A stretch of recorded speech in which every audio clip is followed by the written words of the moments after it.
Okay, this is the fourth and final, very, very speedy run through these slides. As always, I want to remind you to pause the video anytime that you want to take these notes.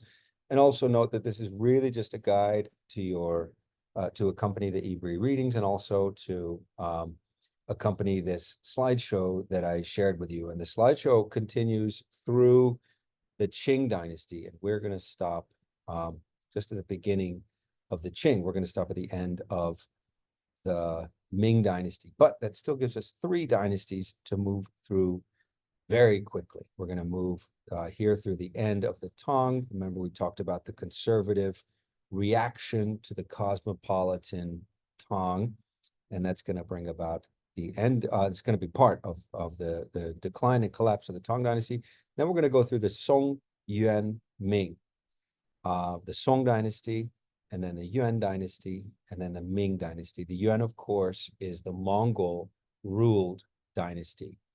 That's only going to be about a century long, shorter than most of these other dynasties we're looking at. Okay, so we're going to have another brief period, kind of interregnum period in between the Tang and the Song dynasty, the so-called five dynasties, 10 kingdoms. Lots of sort of Arthurian type legend here in these periods of disunity, lots of martial heroics and that kind of thing. Okay, now we're going to move into something called Neo-Confucianism. This is a Western term, an English language term that a very impressive scholar named William Theodore de Bary came up with. If we had 15 weeks, I would be assigning you a big book of about 900 pages called Sources of Chinese Tradition. If you're interested in pursuing Chinese philosophy further, I strongly recommend it. It's William Theodore de Bary's the second edition. He might be planning a third. Well, not he passed away, but the editors might be planning a third edition of it. It's called Sources of Chinese Tradition. There's a volume 1 and volume 2. It's the editor of this volume, William Theodore de Bary, who comes up with the term Neo-Confucianism to describe a kind of Confucian reboot that takes place after the Tang. So after the cosmopolitan Tang, we see a conservative or inward turn in the Chinese world. And that's going to be the main marker of Song philosophy. Now, here's the Northern Song, and I'll give you the dates for that one. And then the Southern Song, I give you the dates for that one. They combine for the full Song dynasty, right? They combine together. We call them the full Song dynasty. But it's these northern kingdoms, the Western Xia and the Liao, and then later the Jurchen Jin, and also of course, the Mongols coming in from the north who push the Song dynasty south and then ultimately push them out of existence.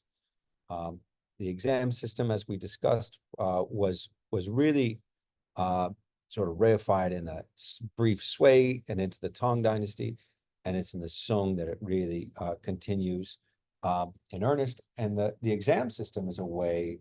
Well, one of its effects is to weaken aristocracy and strengthen meritocracy, or political rule by those who have become qualified through this examination system. Now, remember, one reason it's so important to learn about Confucius and Confucianism is because that makes up the basis or the curriculum of these examinations. The examination systems that any male can take, with some notable exceptions, and of course, very patriarchal system that only men are allowed to take it. And they go through a series of local to provincial to central or central imperial examinations, sort of like a BA, an MA, and a PhD.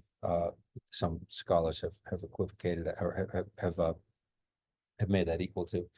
And the basis is Confucius and Confucianism. And these are the values, these are the ideas. And then the memorization of those texts are what are being tested. And Neo-Confucianism, it reinforces this. Here are some of the major Neo-Confucianists. So we're going to move through these very, very quickly. So again, go ahead and pause as you see fit. But these are some of the major figures who are going to come out of the Song dynasty and the Neo-Confucian sort of Confucian revival. There is no word in Chinese for Neo-Confucian. That's William Theodore de Barry's term. In China, it was called the Dao Xue, the study of the way, which is a little confusing, of course, because it sounds like it's Taoist, but it's the study of the way of Confucianism. Ouyang Xiu is one of these major figures here. These are poets and men of letters, and they are often major officials, scholar officials. Ouyang Xiu is one who's one of these figures who's anti-Confucian. Not all of the Neo-Confucians are as virulently anti-Confucian, but with Neo-Confucianism, something interesting happens, and that is that Buddhism and Taoism sometimes, but often Buddhism especially, is blamed for the decline in Confucian rituals. And yet, in Neo-Confucian thought, aspects of Buddhist metaphysics are incorporated, sort of quietly incorporated into Confucian thought. And you get a little bit of this in the Ibri reading. So I want to urge you to take a look at what she has to say about Neo-Confucians. Sima Guang is another figure. You may have remember this surname. It's uncommon for surnames or family names in Chinese to have two syllables, but you remember the historian Sima Qian. Sima Guang also has this same surname. He's a major historian. And again, you see these rivalries in court, with some considering themselves the truer Confucians, other considering themselves considering others to be, for example, too legalist, as Wang Anshe was considered to be by figures like Sima Guang. That is, he's making too many laws and he's imposing the rule of the state in an excessive way. The Chung brothers are major figures in Neo-Confucian thought. They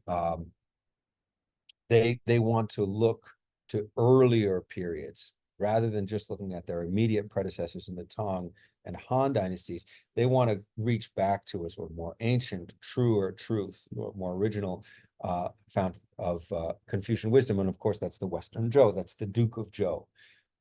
You remember how Confucius himself was greatly preoccupied with the ritual of the Western Zhou, the rituals and the teachings and the learnings and the action and the person of the Duke of Zhou. So we're going way back to sort of the originals when the Chung brothers say we need to get back to this original teaching. It also has very practical implications. And so they say things like, well, we shouldn't have a professional standing army. We should have a peasant militia instead. This will boost the power of civilians over military rule, which we often see among Confucian ministers. Confucian ministers are often not military men. And so they favor their meritocratic accomplishments through the examination system as opposed to military advancement, martial power. And there's a separate military examination system that's less prestigious than the more famous civilian Confucian examination system. So the Chung brothers are critical of powerful military. They're also critical of the strong aristocracy. And this is true to form for scholar officials, Confucian scholar officials. These are just a few that I'm moving through these briskly, but I want you just to get a little bit of a sense of what the values and priorities are of Confucian scholar officials and what they were debating, the kinds of things that they were debating.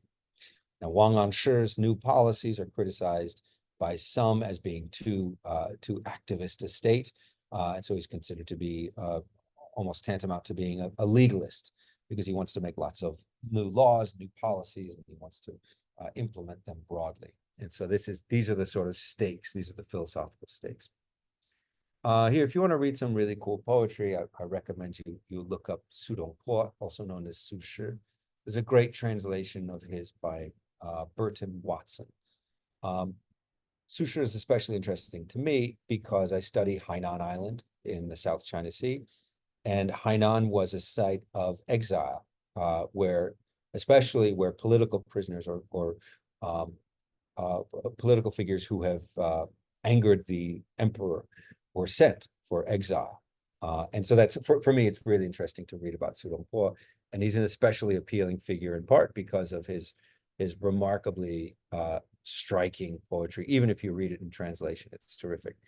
So I really recommend you find some Susher poetry. It's really terrific. And I'll send along some if you're interested. I'll share some in a link. Okay, merchant culture is on the rise. We have the beginnings of paper money, called flying money or feiqian. This is something like a check, which we also see in the Abbasid Caliphate a little bit earlier. But this obviously is going to make the movement of goods much easier, and the compensation for services much easier, much more convenient. So we see the movement of goods along what we call today the Silk Roads, but also North and South China connected by the Grand Canal, as we said last time, with a Sui construction of the Grand Canal that was called China's Belt, connected the north and south of China, so that merchants didn't have to go all the way out to sea, which is a much more perilous way of moving things from northern to southern China. They had this now artificial canal, the Grand Canal. The importance of guilds, native place associations. This is still something that you see today. If you go to Los Angeles, Chinatown, you'll see a lot of associations. You'll see signs that have the name of a province or even the name of a county, even the name of a town or village, where if you're from that place and you show up and you don't know anybody in a new town like Los Angeles or San Francisco, New York, or Lima, or anywhere, London, South Africa, or Tokyo or Southeast Asia, you seek out your native place association, so that if everybody, if you all are from San Bernardino or from the Inland Empire, in a sort of equivalent situation, and you show up in London or Paris or Tokyo, you would look for a local association of Inland Empire folks, and you'd show up at their doorstep, and they'd get you a job, and they'd find you a place to sleep. So the importance of native place associations is rising in the Song Dynasty, as noted in the Hebrew text. The importance of the urban-rural divide is increased here, and that is in part that happens because of the agricultural surplus, especially southern China, where rice is cultivated. They can do double and even triple cropping throughout the year. So you can have 2 or 3, sometimes 4 crops of rice grown in one calendar year. And so the food surplus allows for increasing urbanization. And the urban culture of merchants, scholars, courtesans, tea houses, that kind of thing, is also on the rise here. And this also leads to a greater inequality, where wealth is in the cities and poverty in the countryside. Civil military culture is important. We see the Song Navy is strong, but there's also a relatively weaker Song military besides the Navy. And the military leaders like Yue Fei are, and this is not a contemporary picture, this is a much later, more modern depiction of Yue Fei. Yue Fei is also a Confucian scholar, but he's more importantly remembered, I think, as a military leader. He is frustrated with the lack of military buildup to deal with northern neighbors, with China's northern neighbors, particularly the Jurchen Jin dynasty. And the Jurchens are later going to change their name to Manchus. So the Jurchens are the predecessors of the Manchus. And Yue Fei is frustrated with the government's lack of a sufficient vigilance along the northern borders, northern frontiers, we should say. Wen Tianxiang is another important figure who wants to resist a little bit later the scholar, the Mongol invasion. And so Wen Tianxiang and Yue Fei are remembered as being sort of more patriotic than the government. And so Chinese people sometimes remember them today if they feel that Beijing is not being sufficiently strident in its opposition to other powers, for example, in the South China Sea. They invoke the names of Yue Fei and Wen Tianxiang. All right, let me see here. Okay, religion in the Song. We see Buddhism continuing to thrive, although conservative Confucians are a little bit reluctant to uh, to allow it to grow. And we see sometimes that these centers of Buddhist faith um, are criticized within official Confucian culture. But we do see at the same time a rise in an increase in Buddhism and Taoism in this period, even though Confucian conservatives are wary, are skeptical, and often very critical of Buddhist influences. So Buddhist and Taoist influence in art is evident here, with an emphasis on nature and the contextualization of humans, the sort of deep ecology, as some people in the environmental world see it today, and that is the deep contextualization of humans within the natural world. And so you often see these spectacular um, uh, uh, paintings in which the people are tiny or not even there. And this is an interesting development in terms of the influences of Buddhism and Taoism and the contextualization of humans. Song porcelain, Jingdezhen porcelain is really coming into its own in this period. That this little bowl looks like an ashtray or a finger bowl or something like that, sold for $26 million 12 years ago. So we see the really remarkable um, uh, uh, consumer value of very, very fine porcelain rising, especially in the Song dynasty. And then we see the advent of foot binding.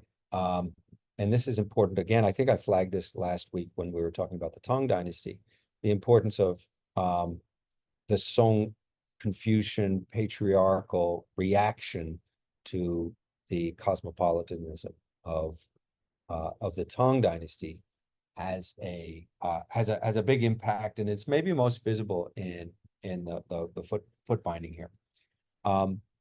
So this is a conservative, a Song Neo-Confucian conservative reaction to the relative cosmopolitanism, and things become markedly worse for women in society in terms of their ability to appear in public.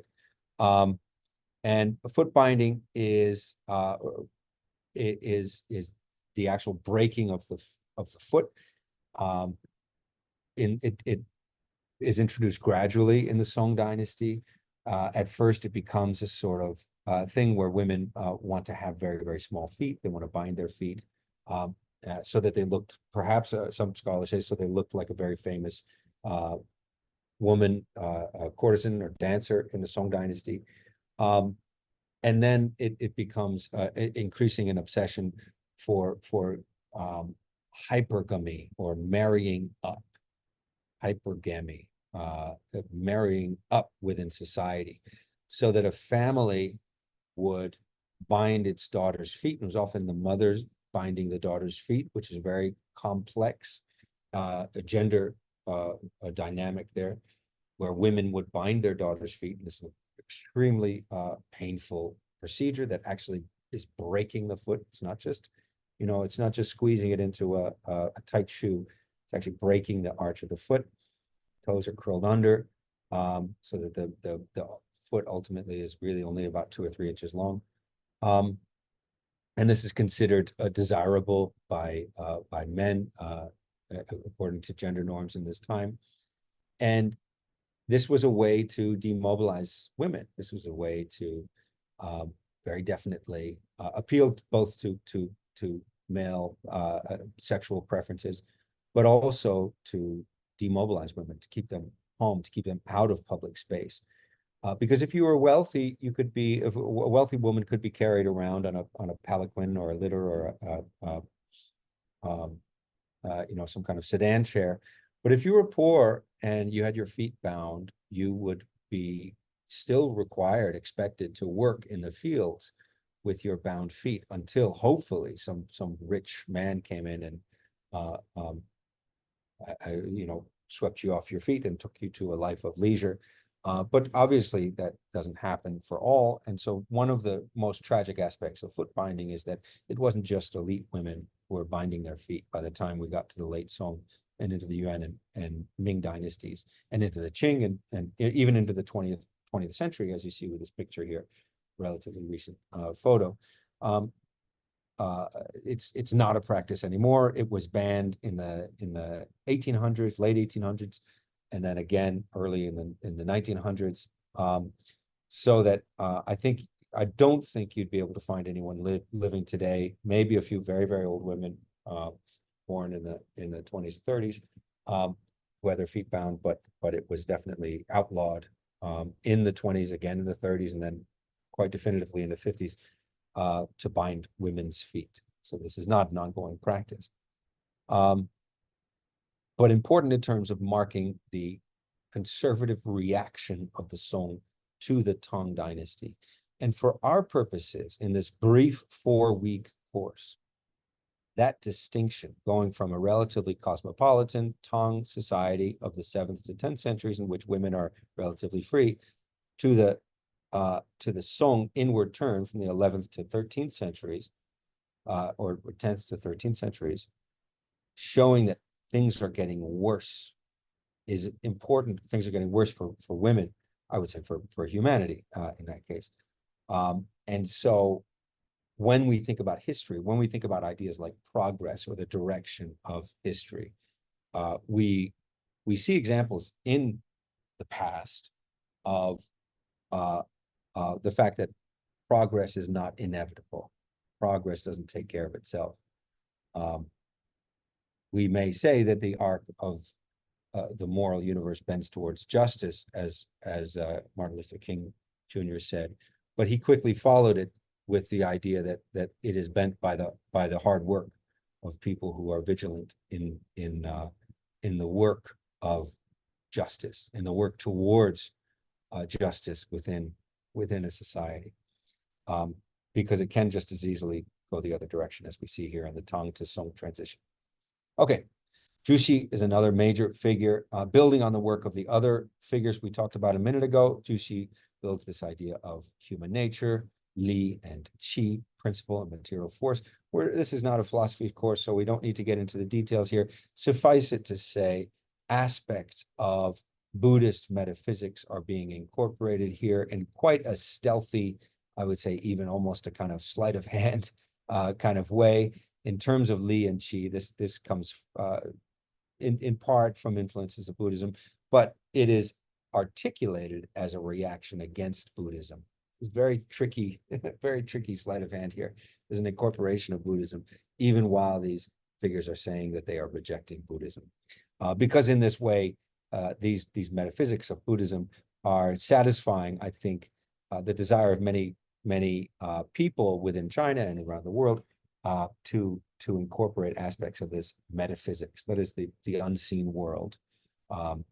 What happens after we die? Where do we come from? You know, these kind of big metaphysical questions. Okay. All right, the examination system we've talked about. I'm going to bounce through these next few ones quickly. You can pause as you see fit. We have talked about the magistrate, so pause as you see fit. Upright magistrate. We talked a little bit about the gentry. A quick word on the neighboring peoples of the Song. This is a source of some contention within Song China, because the question is how much of the state resources should be dedicated to defending the northern frontiers, the Xia and the Liao, and later the Jurchen Jin. This is a very, very important source of debate. And then that question I mentioned last time of Sinicization, becoming Chinese. Is it possible to incorporate the Western Xia or the Liao or the Jurchen Jin? And then if not, and if they succeed in conquering portions of China, will they Sinicize themselves? And what does Sinicization mean? This is a big source of debate. Chinese nationalists, Chinese patriots like to point to the idea of some foreign dynasties conquering portions of China and claiming that they Sinicize.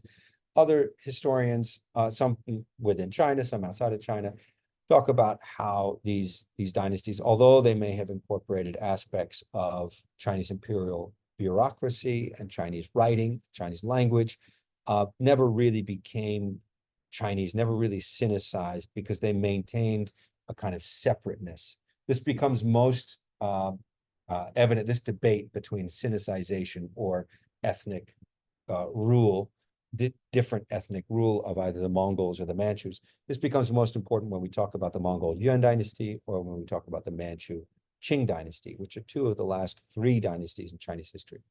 We'll talk about the Mongols in just a second, but we won't have time in this 4-week course to talk about the Manchus. Okay, so themes about these northern neighbors ranged in relations from tributary systems to actual conquest. You see that there are under the Song as under the Tang, and then again under the Ming, these conquests into northern regions. Sometimes it's a source of conflict. Let's remember also that the history of most of these northern pastoral or nomadic societies is coming to us through mostly through Chinese sources. And so we have to kind of read against that a little bit. We have to note, just as in the European context or the ancient European history, we have a history of Gaul and the German tribes in the north from the perspective of the Romans, from the perspective of Julius Caesar. So obviously that's going to color the way in which we receive that history. And the same goes for this context here, where most of the written sources are going to come to us through these sedentary cultures, urbanized, literate societies like the Chinese Song dynasty or the Tang before it, or the Ming after it. And so for that reason, it's going to be from that perspective that may be hostile toward these nomadic peoples. Okay, just a couple examples of who they were. The Xia, again, these are largely Buddhist. They have a kind of almost a kind of bribery system in place where they demand payment to be to stay, to the north of the wall.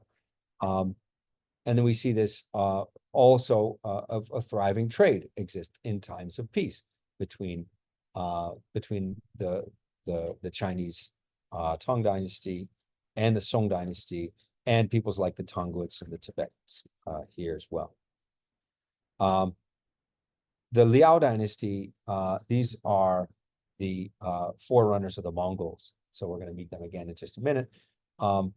The Khitans are essentially going to become the Mongols. They're going to articulate their ethnic identity in a different way, and that's going to be the Mongols.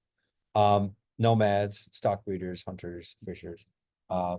Now there is this dynamic of, as we saw with the Khitans, with the Western Xia and the Tongguts, this kind of trade versus raid dynamic where trade can be flourishing and that may preclude any kind of raiding. But then if trade breaks down, or even if it doesn't, this may devolve, it may descend into a violent interaction. The Jurchens here, these are the forerunners of the Manchus, and they're going to become the basis of the Manchu Qing dynasty. They are not nomadic. They are in the northeast of China, not directly to the north, but what we call Manchuria today. And they ultimately push the Song to the south. And then in this time, we're going to see the emergence of this guy here, who I'm sure you've all heard of, Genghis Khan. We're going to move through this quite quickly, but the Mongols are going to put the Song, push the Song off the continent. Literally, the last of the Song rulers are going to be more or less pushed into the sea in the south. The Mongols are pushed out south themselves. Obviously, this is a contemporary photo. These photos are from the film Mongol, which I recommend. I think it's quite well done. It's the early life of Genghis Khan. The film is made by Sergei Bodrov. I think it was 2007 or 2008. And I think it really is quite well done. It's the early life of Genghis Khan, told very much from his perspective as a young man. And it was intended to be the first in a trilogy of films, but unfortunately, Sergei Bodrov could not get funding for the next two.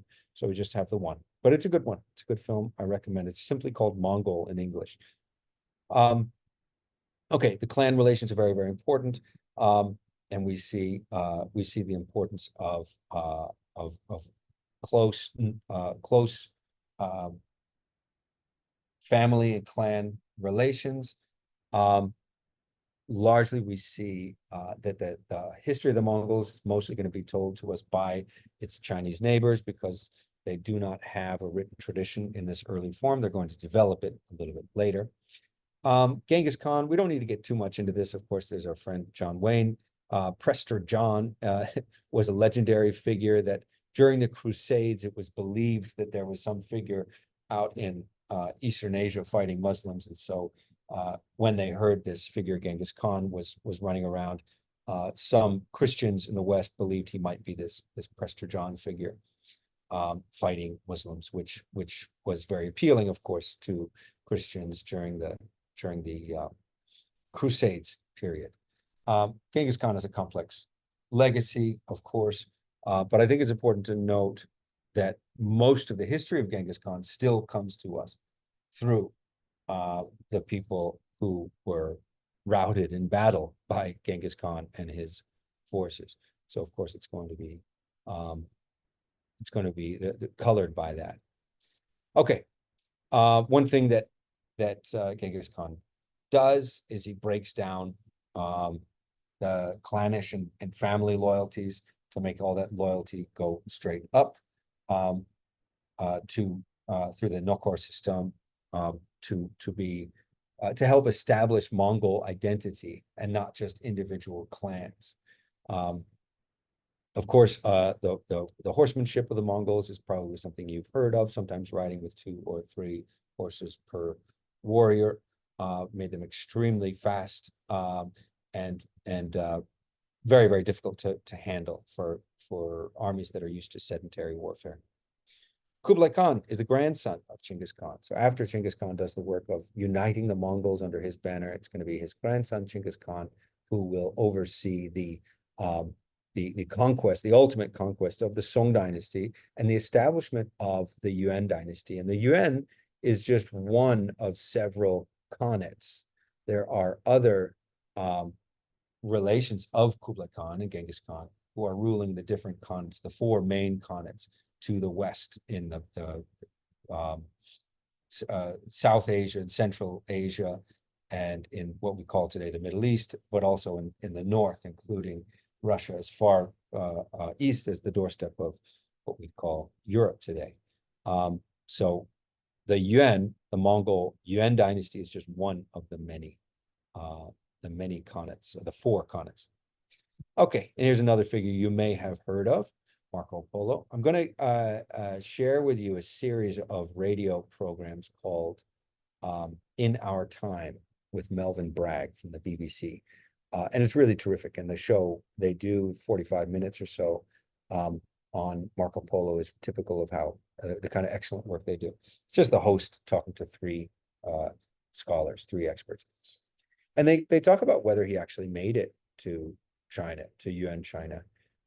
Because in the travels of Marco Polo, which were written by Marco Polo's cellmate, by the way, he's back home, he's in the Venetian-Genoese civil wars, and he's in prison.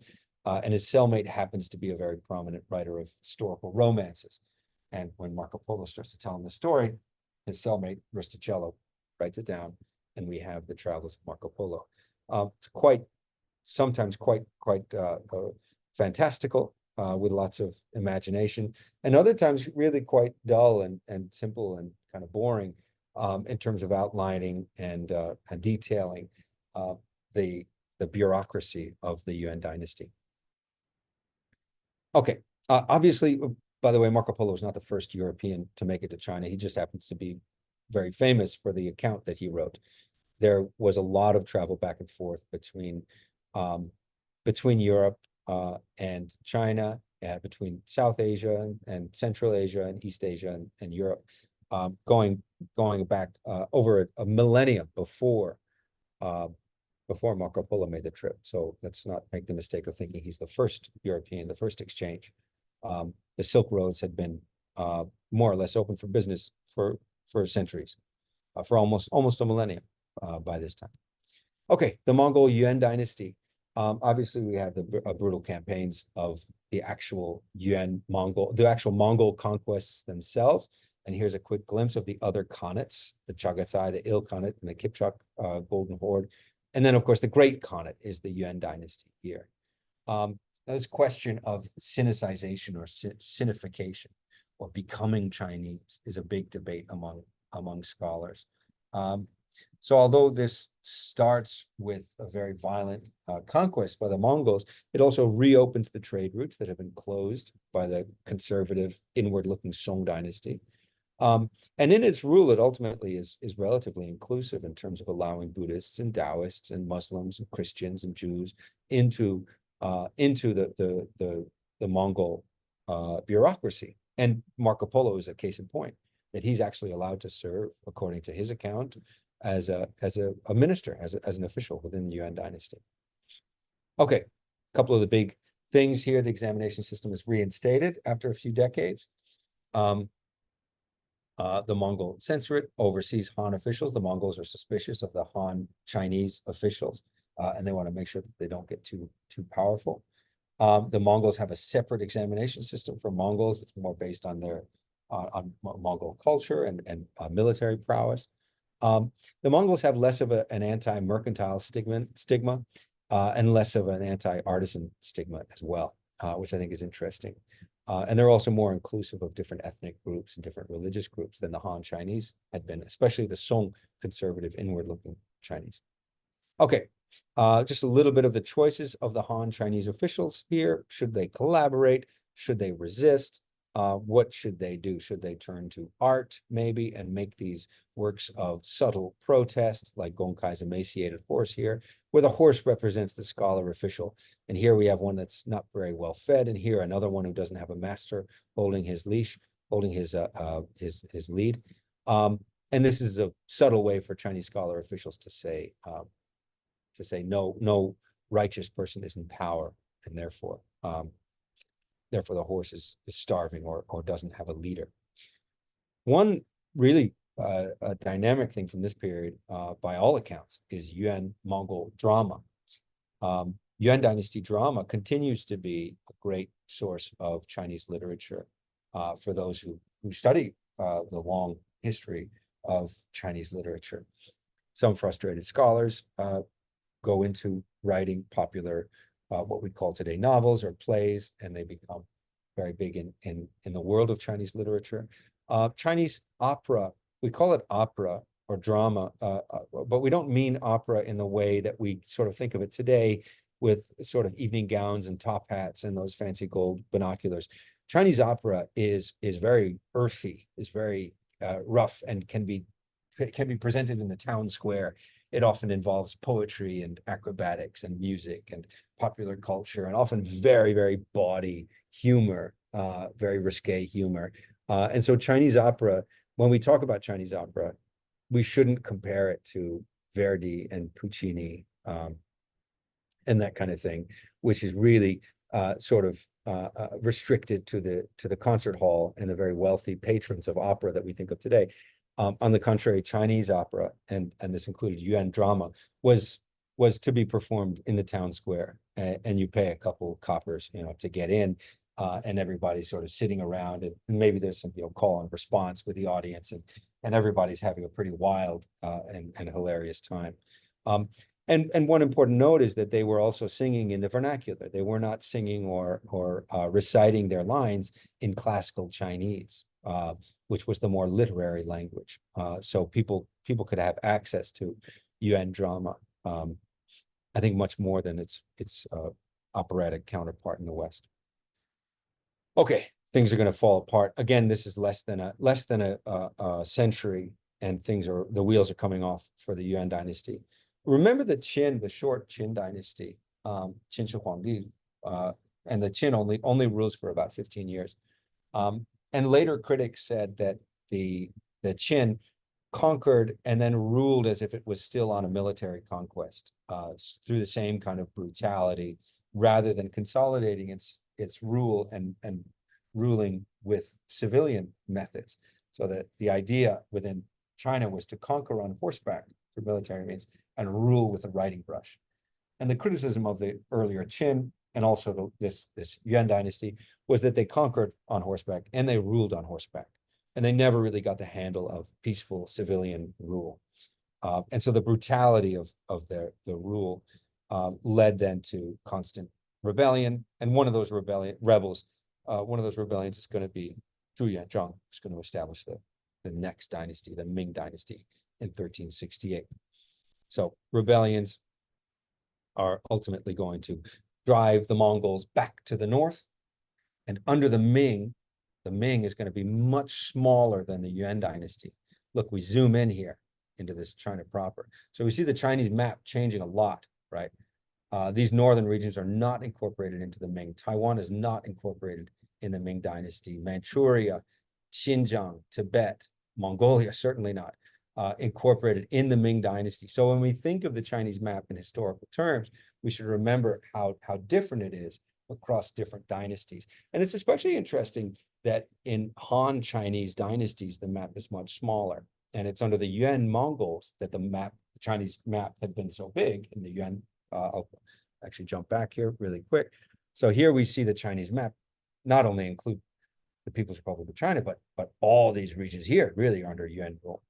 And then under the Qing, we're also going to see it much bigger. But under the Ming, under the Han Chinese Ming, we're going to see a much, much smaller map here, excluding all of these frontier territories that are today claimed by the People's Republic of China. It's kind of interesting to see them claimed by a sort of cultural historical claim by Beijing today that asserts that these regions have always been part of China. When of course, just a glance at history shows that they haven't always been a part of China. They're part of certainly the Mongol Yuan dynasty, and they're part of the Manchu Qing dynasty, but they're not a part of these other dynasties, and certainly not a part of the Ming, the Han Chinese Ming dynasty. So we're in really interesting territory there when we talk about the politics of historical maps. In the same way that sort of American so-called patriots and white nationalists talk about things like manifest destiny and the sort of inevitability of incorporating the regions where we are today into the United States of America. That has the same kind of ahistorical or anti-historical sort of ring to it, to my ears, to say that Hawaii and Alaska and California and Washington and Oregon were sort of inevitably incorporated into the American map. We see the same kind of ahistorical reading here that I think is important for us as serious students of history to recognize and maybe to interrupt and to point out the absurdity of these kind of historical claims.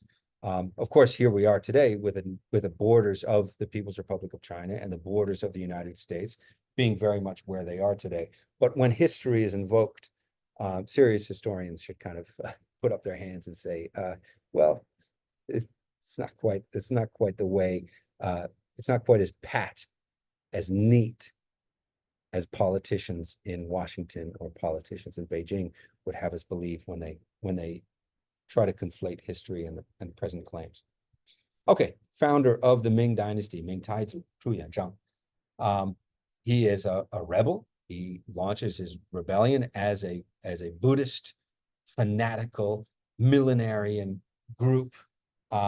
These are the Red Turbans, and he's going to very promptly outlaw the very Buddhist, fanatical, millenarian groups as soon as he sits atop the throne, which is probably wise in terms of the long-term survival of the Ming dynasty. So he's going to ride this fanatical group to power, and then he's going to outlaw these kind of Buddhist fanatical groups. This is the consolidation of Han Chinese rule, or sort of Chinese rule, Ming Chinese rule, as opposed to Yuan Mongol rule. And it's going to be marked by a lot of military anxieties and priorities, especially in terms of the northern border. For obvious reasons, they've just been invaded and conquered by their neighbors to the north. And by the way, this is one of the most important things that you can learn and understand about China historically, is that it is beset by potentially or actively hostile forces to the north, to the south, to the west, to the east, in the way that the United States doesn't really have to contend with.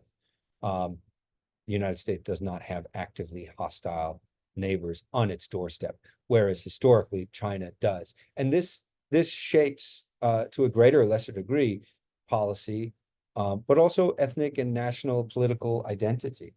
The fact that China has fought wars with pretty much all of its neighbors over the last few centuries, whether it's Japan, Korea, Taiwan, Vietnam, India,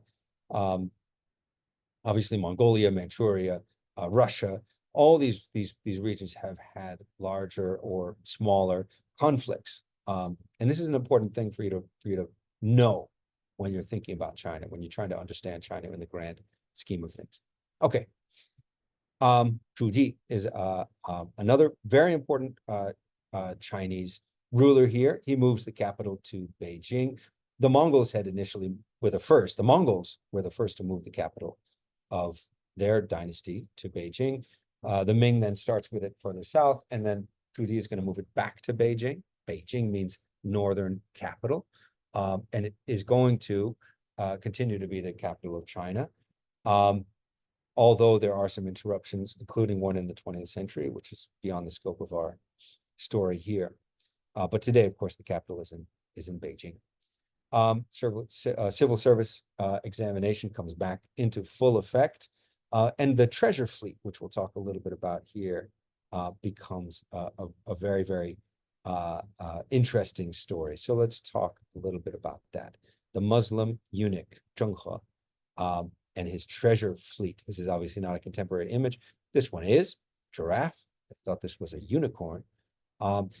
Just to give you a little bit of a sense of the shipbuilding prowess of China, Ming China in the early 1400s, which is when these treasure ships are being launched. This little teapot of a ship here is the best that European shipbuilders can do in the time of Columbus. And that's even almost a century later, 1490s. In the first decade of the 1400s, Chinese shipbuilders are building many dozens of these spectacular treasure ships to be part of the treasure fleet. And this is the length of a football field, just to give you a sense of how impressive these ships are. And I'll send you some recent documentaries about this. And there's a pretty bad book called 1421 by a guy named Gavin Menzies. And then another one, 1491, maybe, also Gavin Menzies. Don't recommend it. Not great. Not terribly accurate, but quite sensational if you're interested. Again, I don't think it's a very good history book. But these ships are not really intended for conquest, but rather for the demonstration of the cultural and political and simply shipbuilding and technological prowess of the Ming Dynasty. So they are literally awesome. They are awe-inspiring. That these ships, dozens of these ships, and you see these little images of humans is about for scale here. Dozens of these ships sail into the harbors of Southeast Asia. They make their way all the way to the eastern coast of Africa, the Swahili coast, and so they go through the Indian Ocean. And they demonstrate the prowess and the power and the cultural majesty of the Ming Dynasty. They often come bearing gifts in exchange for the recognition of Ming superiority. Sometimes they engage with some sort of law enforcement. Maybe the local leaders say, hey, can you help us put down this rebellion? And they're there for that, but they're not there for military conquest. I think that's important. I mentioned the radio show In Our Time with Melvin Bragg. He has an episode that covers this, and it's really terrific. So I'll share that with you as well. Okay, we're moving toward wrapping up this video, which is a little longer than I'd wanted it to be. Art and literature in the Ming. Every Chinese school kid knows about the great novels of the Ming Dynasty. These have been turned into many comic books and television shows, but even in their original form, they are delightful. They are very funny. There are 4 great novels of Chinese history, one of which is Journey to the West. Another is sometimes translated as Tales of the Water Margin, All Men Are Brothers. There are some that are very, very risque, even by, today's standards. And some of them are really more just sort of adventure stories. Journey to the West is the one that's illustrated there with the monkey. There was a TV show made about it called Monkey. It's a lot of fun. This is from back in the 70s, I think. Might have been a Southern Chinese, Japanese collaboration. You can find that probably on YouTube if anybody's interested. But these are stories that Chinese school kids have read for centuries and love. This is the kind of thing that, Chinese school kids in the 1800s or 1900s, they would be, supposed to be paying attention in class, but they actually had sort of a comic book version of this that they were holding and turning into pages of in their lap rather than paying attention to the Confucian teachings, because they're so delightful, they're so fun. Okay. Neo-Confucianism makes a pretty major comeback here. We've already learned about Juxi. So he's not alive in this time, but it's Juxi Neo-Confucianism that becomes so prominent in this time. Wang Yangming, I wish we could dedicate 15 weeks just to talking about each one of these philosophers. Wang Yangming is just such an impressive mind, such a brilliant philosopher that if you get into what he's teaching, it can really blow your mind. As with the Chung brothers, as with Juxi, these are really such impressive thinkers. Wang Yangming especially incorporates Buddhism into his teachings in a way that others had not before him. He talks about knowing and acting as inseparable. And this is a really cool one that's a little bit reminiscent maybe of the Stoic philosophers who are kind of making a comeback among some people these days. And the idea of knowing and acting as being inseparable means that if you know something is bad for you, you don't do it. And if you do it anyway, then that means you don't really know it. So you can't say that I know this is a bad idea, but I'm going to do it anyway. According to Wang Yangming, his thought is so fierce and so integral of knowledge and action that you cannot act in contravention of your knowledge. At least knowledge as defined by Wang Yangming. A very impressive and challenging idea of thought and action. So this is one example of the way that he talked about these kind of things. Extremely impressive philosophical tradition of the Ming Dynasty. Okay, government in the Ming. Again, I'm showing my bias a little bit by including this figure here, Hai Rui, because he's connected to Hainan Island. He's from Hainan, and I study Hainan, so I've incorporated him here. Hai Rui is one of these figures who engages in what we call loyal remonstrance, and that is criticism of the emperor by someone like Hai Rui, scholar official, out of a sense of loyalty or duty. According to one legend, he dragged his own coffin into an audience with the emperor and said, I need to criticize your policies. I know that in criticizing them, I forfeit my life. You will probably have me executed. And so I did you the favor of bringing my coffin with me. So I'm going to make my criticism, and then you can put me in the box. Of course, the emperor thought better of it because Hai Rui was very popular and was so persuasive in his criticism. And so although the emperor didn't have him executed in exchange for this quite theatrical and clever gesture, he did exile him to Hainan. So he did send him out to Hainan. Okay, another note here, the philosophy of the Ming. We see a kind of expressed Confucian animosity towards Buddhism and Taoism, and yet, similar to the Song Neo-Confucians, he did not, the philosophers of the Ming Dynasty articulate a criticism of Buddhism and Taoism, but actually also incorporate aspects of Buddhism and Taoism into their ruling philosophy. Ideas like individualism, subjectivism, and that kind of thing. Okay, we are nearly done here. The religion of the Ming, a quick note that we see the increasing arrival of Jesuits. Matteo Ricci is one of the most important figures here. There's a terrific book by Jonathan Spence called The Treasure House. I think The Treasure House of Matteo Ricci, you can check out. increasing number of Jesuits. Jesuits, of course, are a specific order of Catholic priests, and the Jesuits are sort of the intellectuals of their day, sort of the academics of their day, and they're more interested in working within the Chinese court rather than getting out to proselytize among the larger Chinese populace. So a lot of them, like Matteo Ricci, engage in intellectual exchanges with their counterparts in Ming China.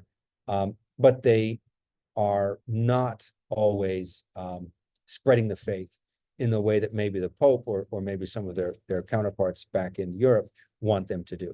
So because they're so intellectually fascinated with the Chinese traditions, they engage with them and they translate Chinese works into Latin, but they don't necessarily get into the proselytizing work that they're maybe supposed to be doing. So the Jesuits are really interesting in this equation. Okay, Jingdezhen porcelain continues to be very, very valuable, very important part of Chinese culture. And finally, of course, we see only in the Ming Dynasty does the Chinese Great Wall really start to look the way it does today. If you get to China, you've got to obviously visit the Great Wall. Mao Zedong famously said, if you haven't been to the Great Wall, you're not a good Chinese, you're not a good Han. But you may be translated as you're not a good person. So you've got to get to the Great Wall. You have to take it in and understand it. Much of it has been refurbished very, very recently, so it's not necessarily looking the way it did in the Ming or previously. But it is a splendid and a spectacular thing to behold. And you can still find pretty wild areas like you see in this photo here, places where you can hike and even camp in the watchtowers of the Great Wall. I'm sure you'll be kept company by some ghosts of Chinese soldiers while you're there. But it's definitely worth the visit, and I hope you get the chance to do that.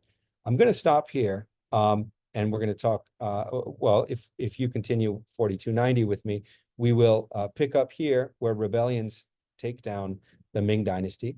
It's not the Manchus who bring down the Ming Dynasty. It's rebels, Li Zicheng and Zheng Xianzhong. They are first going to bring down the Ming Dynasty, and then the Manchus are going to ride in from the northeast. The collapse of the Ming is due in part to these rebellions. It's also due in part to their desire to help out the Korean kings in their resistance to Japanese invasion of Korea. This is a sort of big brother kind of duty that the Ming feel they need to do. They need to help look out for their influence in Korea. This is going to happen again in 1895. But ultimately, it's very, very expensive to do that, and they lose a lot of their treasure in trying to protect Korea from Japanese invasion.